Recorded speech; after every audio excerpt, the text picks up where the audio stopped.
Hello भाई, कौन हम खेलेगा फ्री फायर? मेरे को जाना पड़ेगा, मेरे को जाना पड़ेगा।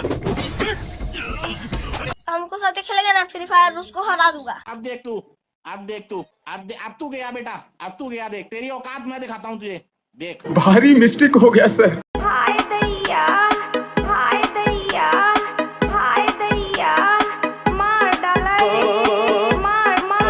तो जोर से काय को चिल्ला रहा है? स्टाइल है बाबू भैया, राजू का स्टाइल। ये बाबूराव का स्टाइल है। एपिसोड की स्टार्टिंग होती है एक सिटी से, जहाँ बाद रात का टाइम था और बाजार में बहुत ज्यादा चहल पहल मची हुई थी। सभी लोग सामान वगैरह खरीद रहे थे। उनमें से एक आदमी भी था जो कि स्पेशल स्टिक बेच रहा था। वो जैसे स्टिक का इस्तेमाल करता है, इस स्टिक के अंदर से इतनी पावर बाहर निकलती है कि वो पावर यहाँ पर किसी तरह के फिनिक्स पावर को बना लेती है। वो बंदा उसी स्टिक को बेचते हुए कह रहा होता है कि जो भी इस स्टिक को खरीदेगा वो भी इस तरह से फिनिक्स पावर को बना सकता है और उनकी मदद से अपनी दुश्मन का मुकाबला कर सकता है। तो बहुत सारे लोग यहाँ पर आकर उस फिनिक्स पावर को बनाने की कोशिश करती है और उसे वो स्टिक वगैरह भी खरीद रहे थे। पूरी प्यारा और शानदार माहौल इस बाजार में हो चुका था। वही बाजार से एक घोड़ा गाड़ी भी गुजर रही थी। घोड़ा गाड़ी के अंदर एक प्रिंसेस है। प्रिंसेस असल में इस कैपिटल सिटी के अंदर आई है क्योंकि यहाँ पर कहा जाता है कि एक मेडिसिन किंग वो इतना ज्यादा दवाइयों का नॉलेज रखता है कि उसके पास दुनिया की हर बीमारी का इलाज है। प्रिंसेस के अंदर एक बीमारी थी जिसकी वजह प्रिंसेस यहाँ पर आई थी ताकि वो जो उसके अंदर अचानक से वो अंधेरी रात को जमने लग जाती है तो उसका वो इलाज ढूंढ सके। यही ढूंढने के लिए वो मेडिसिन किंग को ढूंढना चाहती है। प्रिंसेस के साथ उसके एक साथी और उसकी जो एक असिस्टेंट है जूडी नाम की लड़की वो भी आई हुई थी। ये लोग पहली बार इस कैपिटल सिटी के अंदर आई थे तो यहाँ पर आकर वो बहुत ज्यादा खुश होती है कि यहाँ का नजारा तो कितना कमाल का है। सभी लोग बाजार की अच्छे से शेयर करते हुए वहाँ से आगे बढ़ते जा रहे थे, लेकिन रात ज्यादा हो रही थी और अगर जैसे ही करीब रात के 12 बजे बजने के बाद का टाइम होता है यहाँ पर प्रिंसेस की जो बीमारी हुई वो एक्टिवेट हो जाती है। तो जनरल जो यहाँ पर आया था प्रिंसेस के साथ वो कहता है कि प्रिंसेस हमें यहाँ पर आप रुक जाना चाहिए। पास में एक ना माउंटेन गॉड का टेम्पल है तो हम वहाँ पर जाकर आराम कर सकती है। सुबह होती हम मेडिसिन किंग को ढूंढने के लिए निकल जाएंगे। इस बार प्रिंसेस भी हमें बार देती है। इसके बार हम उसी माउंटेन गॉड का जो टेम्पल था वहाँ का सीन देखते है जहाँ पर एक बंदा मौजूद था जो टेम्पल की देखभाल करता है। वैसे हमारा मेन कैरेक्टर दाफिंग भी गुजर रहा होता है। वो कहता है कि अरे बा ये तो इतना फेमस माउंटेन गॉड का टेम्पल है लेकिन यहाँ पर कोई भी नहीं रहता। बिल्कुल ऐसा लग रहा है की ये जगह एकदम वीरान हो चुकी है। बड़ी अजीब और मिस्टीरियस बात है। तो वहाँ की जो सफाई वगैरह करने वाला जो इंसान था वो बताता है की आज से करीब 4 साल पहले ना ये जगह पूरी तरह से भरी रहती थी। यहाँ पर लोग आते थे और प्रार्थना वगैरह करके जाया करते थे, लेकिन अब लोगों ने यहाँ पर आना कम कर दिया है। अब सिर्फ मैं ही ऐसा इंसान बचाऊं जो इस जगह की देखभाल करता हूँ। मेरा अलावा यहाँ पर कोई भी नहीं आता। ताफेंग एकदम हैरान रह गया था कि ये तो बड़ी अजीब बात है, इतना अच्छा वाला टेम्पल कैसे वीरान हो गया। वो जो सफाई करने वाला बंदा था वो यहाँ पर माउंटेन गॉड को ग्रीट करते हुए उसके सामने अपना सर झुका रहा होता है। तो ताफिंग भी यहाँ पर यही करने का ट्राई करता है की वो जब टेम्पल के अंदर आ ही गए ही तो क्यों ना वो माउंटेन गॉड को भी रेस्पेक्ट देते। तो वो वही माउंटेन गॉड के सामने झुक जाता है, उन्हें ग्रीट करते हुए अपना सर उसके सामने झुका लेता है जैसे उसने ये किया था। अचानक से उसकी पावर एक्टिवेट होने लग जाती है, साथ ही उसकी जो स्पिरिट थी वो भी बाहर निकल कर आ जाती है। दाफिन यहाँ पर अपनी पावर को एक्टिवेट करना भी नहीं चाह रहा था, लेकिन फिर भी अचानक से उसकी पावर एक्टिवेट हुई थी और वो पावर सीधा माउंटेन गॉड की जो मूर्ति होती है उसके अंदर जाने लग जाती है। जिस वजह से तो मूर्ति के अंदर से बहुत ज्यादा ओरा बाहर निकलने लग गया था। इतना ज्यादा ओरा की मानो की वो मूर्ति को ये थावा और बर्बाद कर देगा। ये ओरा इतना ज्यादा था कि आसपास के इलाके में एक तूफान सा आ जाता है। तो देखा जनरल भी हैरान रह गया था प्रिंसेस वाला की अचानक से टेम्पल के अंदर क्या हो रहा है। तापिंग को जो भी माउंटेन गॉड को रेस्पेक्ट वगैरह देनी थी वो अपनी पूरी रेस्पेक्ट का काम पूरा कर लेता है, लेकिन जैसे वो उड़ रहा था कि अचानक से जिस चीज का सभी को डर था वही चीज यहाँ पर हो जाती है। माउंटेन गॉड की जो मूर्ति थी वो सकनासुर हो जाती है। बिल्कुल मिस्टीरियस तरह से वो मूर्ति टूट चुकी थी। सफाई करने वाला टेम्पल की जो बंदा होता है वो कह रहा था कि अनर हो गया,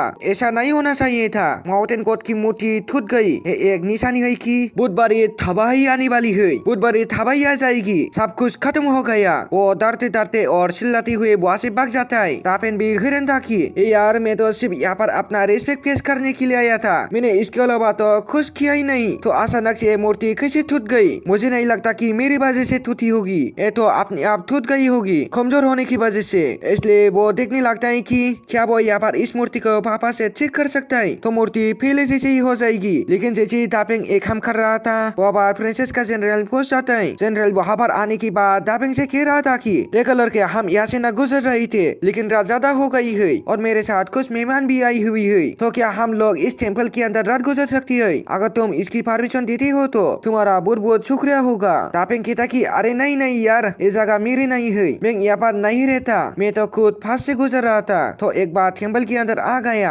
आपको जहाँ रहना है तो वहाँ रह सकती हो, मुझे कोई परेशानी नहीं है। इसमें एस उनका जनरल जो था वो यहाँ पर दापिंग का शुक्रिया करता है कि तुम्हारा बहुत बहुत शुक्रिया जो तुमने हमें यहाँ पर रुकने के लिए कह दिया। इसलिए जनरल और जितने भी लोग यहाँ पर आई हुई थे प्रिंसेस के साथ सभी वहाँ पर कैंप लगा ली थी और आग वगैरह जलाकर खाना पीना खाने लग गए थे। जनरल जो था वो यहाँ पर दापिंग को भी कुछ खाने के लिए देता है, क्योंकि दापिंग के पास कुछ खाने को था नहीं उस टाइम, तो दापिंग भी बड़ी आराम से उसका खाना लेकर खाने लग जाता है, क्योंकि उसको भूख भी बड़ी लग रही थी। जनरल यहाँ पर दापिंग से कहता है कि क्या तुम मुझे अपने बारे में बताओगे कि तुम आसपास ही रहती हो क्या, यहाँ पर आना कैसे हुआ? दापिंग कहता है कि मैं ना यही भी जो फास्ट में माउंटेन हुई ना, मैं वहाँ पर रहता हूँ अपने मास्टर के साथ। मास्टर के कहने पे मैं माउंटेन से बाहर निकल कर आया था, कुछ जरूरी काम हुई मुझे। तो वो जनरल कहता है कि देखो तुम माउंटेन में रहते हो ना, तो हमने सुना है कि वहाँ पर एक मेडिसिन किंग रहता है, क्या तुम मुझे उसके बारे में बता सकती हो कि हमें वो खा मिलेगा, हमें उसकी जरूरत है? दापिंग बताता है कि यार तुमने आने में देरी कर दी, मेडिसिन किंग तो खप का मर चुका है, करीब 4 साल हो गई है, वो 3-4 साल पहले ही मेडिसिन किंग मर गया था, अब तुम उसको नहीं ढूंढ पाओगे। ऐसा उनका जनरल भी परेशान हो जाती है कि यार ये तो गड़बड़ हो गई। प्रिंसेस बड़ी उम्मीद से यहाँ पर आई थी कि मेडिसिन किंग उनकी बीमारी को ठीक कर सकता है, लेकिन यहाँ पर तो आप कैसे होगा?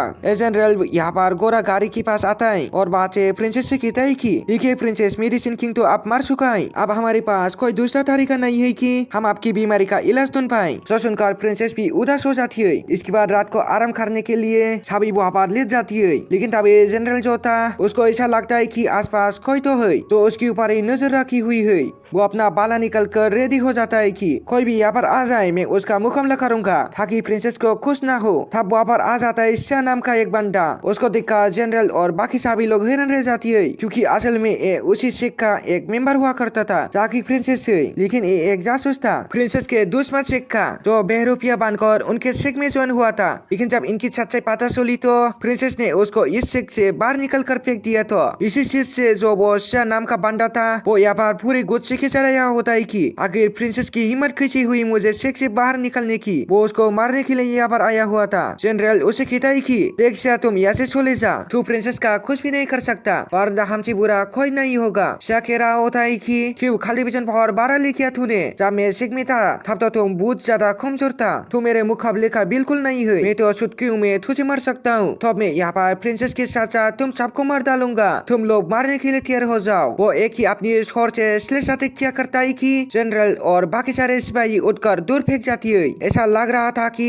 शाह नाम का बंदा बहुत ज्यादा स्ट्रॉन्ग है। जिसके बाद शाह जो होता है वो यहाँ पर घोड़ा गाड़ी की बाहर से प्रिंसेस को आवाज लगाते हुए कह रहा था कि जल्दी से बाहर आओ, मुझे जवाब चाहिए कि तूने आखिर मुझे शेख से बाहर क्यों निकला, जल्दी बाहर आ, वरना मैं अंदर घुस कर तेरी जान ले लूंगा। लेकिन जनरल जो होता वो फिर से यहाँ पर शाह के बीच में आ जाता है और उसे फायर करने लग गया था। वो से कहता है जब तक मैं यहाँ पर जिंदा हूँ प्रिंसेस के ऊपर कोई आगू तक भी नहीं देख सकता, चला जा यहाँ से वरना मैं तुझे मार दूंगा। लेकिन दापिंग तो सारी चीज खड़ा होगा दूर से देख रहा था, उसको कुछ समझ में नहीं आ रहा था कि यहाँ पर क्या हो रहा है, कौन है बंदा है, शाह क्या करने के लिए आया है। वो शाह अपनी पावर का इस्तेमाल करते हुए एक के बाद एक करके जनरल के ऊपर अटैक कर देता है। कोई भी उसके सामने ठीक ही नहीं पा रहा था, ऐसा लग रहा था कि सारे सिपाही को शाह मार देगा और उसकी बार वो आसानी से प्रिंसेस को भी मार सकता है। प्रिंसेस की जान यहाँ पर खतरे में लग रही थी। जनरल जो था वो अपनी पूरी जान की बाजी लगा देता है ताकि कैसे भी करके प्रिंसेस को बचा सके, लेकिन फिर भी कोई फायदा नहीं हो रहा था। मार खाकर उसकी हालत खराब हो चुकी थी और जैसे शाह यहाँ पर जनरल के ऊपर हमला करते हुए उसकी जान लेने वाला था कि दापिंग एक लाकड़ी उठाकर फेंक कर मारता है, जिससे शाह जनरल के ऊपर अटैक नहीं कर पाता। इस वजह से जनरल तो बच जाता है, लेकिन शाह पागल हो चुका था कि आखिर इसे कैसा हुआ, आखिर ये लड़का कौन है, यहाँ पर मेरे पैर के बीच में तंग कर रहा है, इसकी थंगे खा दिया ना तो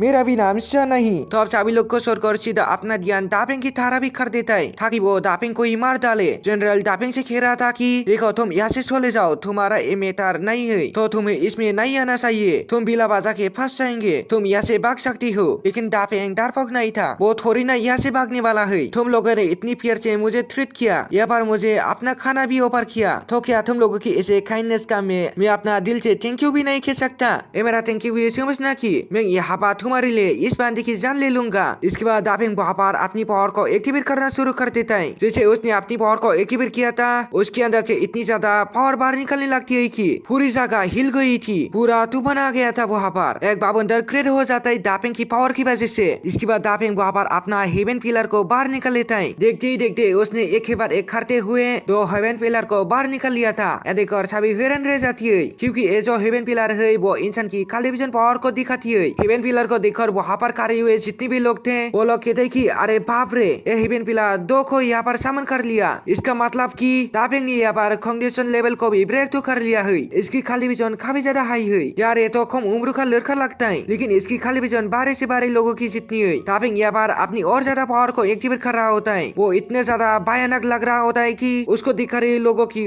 रूह खप जाए। शिया जो आया हुआ था उसकी भी पटकर हाथ में आ जाती की बाप रे, ये इंसान नहीं शैतान है। ये तो खड़े खड़े मुझे सिर कर अटका देगा। मुझे नहीं लगता कि मैं इस दापिंग का मुकाबला कर पाऊंगा। दापिंग बेचारा यहाँ पर मूड में आया था कि मैं बड़े वाली फाइट करूंगा, लेकिन उसके फाइट करने से पहले ही वो जो सौदार के मारे वहाँ से भाग ही जाता है। शिया भाग गया था कि मैं किसी और को लेकर आऊंगा तेरी जान लेने के लिए, तो जिंदा नहीं बचेगा, तुझे मैं मार कर ही रहूंगा। दापिंग कह रहा था कि यार अच्छा खासा फाइट करने के लिए बॉडी गर्म कर रहा था, ये पूरा ठंडा करके चला गया। बिल्कुल मजा नहीं आया, मूड खराब हो गया मेरा। जो सीन दिखाती ही ये एपिसोड भी एक बार एंड हो जाता है। दोस्तों अगर आप लोगों को ये लॉन्ग वीडियो पसंद आए तो वीडियो को लाइक करने के साथ चैनल को भी सब्सक्राइब जरूर से कर देना, और अपनी दांगुआ देखने वाला दोस्त को भी ये वीडियो शेयर कर देना, और आप लोग वीडियो को कैसा लगे कमेंट भी जरूर से कर देना। Thanks for